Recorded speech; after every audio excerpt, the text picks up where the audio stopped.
NewsNation's Brian Entin is with us live. He is at CrimeCon in Orlando, where thousands of people converge in one place to talk about Delphi. They talk about the Gilgo Beach serial killer case. So many cases that we have covered here at NewsNation, Brian. It's an opportunity for law enforcement, for legal minds, and for victims of crimes to all come together. In Delphi, just one case that will get front and center attention. Yeah, absolutely, Marni. And you mentioned Delphi. A lot of people already talking about that. I can hear the chatter here in the exhibit hall, especially with those bombshell documents from Richard Allen's defense. Of course, remember, those came from the defense, so I think we have to take some of it with a grain of salt. But it'll be interesting to see how people analyze those documents here. Libby's grandma is actually going to be one of the speakers here over the weekend. So it'll be interesting to see what she has to say about those new revelations in the documents. But yeah, we're here at CrimeCon. It's interesting, Marni. We've got the NewsNation booth behind me. This is the exhibit hall. It's still not officially open to the public yet. Opens in a couple of hours. So all the podcasters and different TV stations are all setting up their booths right now. I've never been to CrimeCon before, but about 5,000 people will be showing up this year. Hardcore true crime fans. So a lot of Marni Hughes fans out there. And it's interesting. There's going to be so many people that you've interviewed on your show who are going to be here this year. Dave Ehrenberg, Catherine Ramsland. I mean, the list goes on and on. I mean, it almost like sounds like fun, CrimeCon, but it's actually really serious. A lot of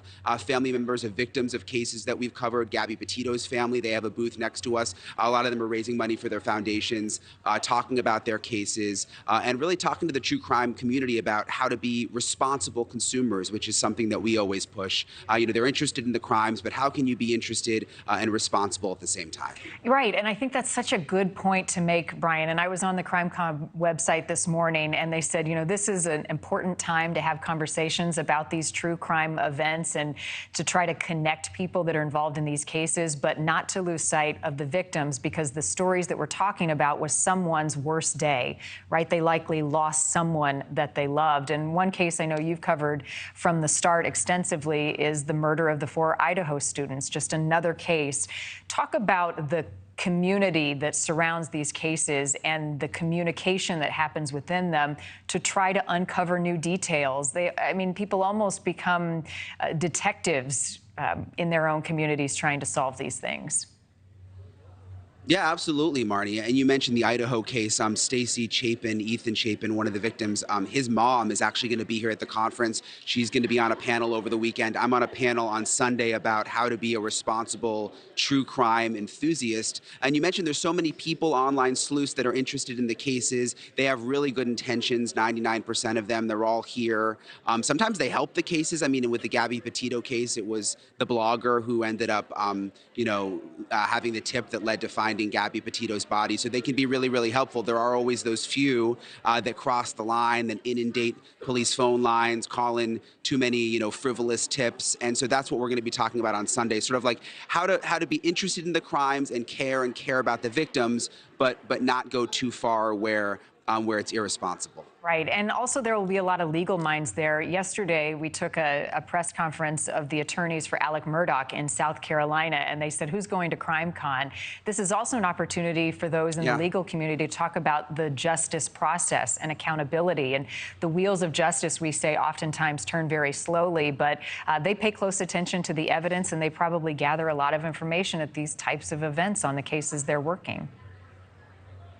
Yeah, they do. They learn about the court system. They learn about the legal process. You mentioned Alec Murdaugh's lawyers are going to be here. They're doing a podcast later today. Creighton Waters, the prosecutor, is here too, which is kind of an interesting dynamic. He's actually in a band, which is kind of interesting. He's a guitarist, and his band played at the opening party last night. So some of this is like a little bit out of body, Marni, like seeing Creighton Waters, the Murdaugh prosecutor, up on the stage playing the guitar for all of these true crime enthusiasts. But it's actually pretty cool. And again, I think the intentions are really, really good. And a lot of people are here to support. There's a lot of victims here.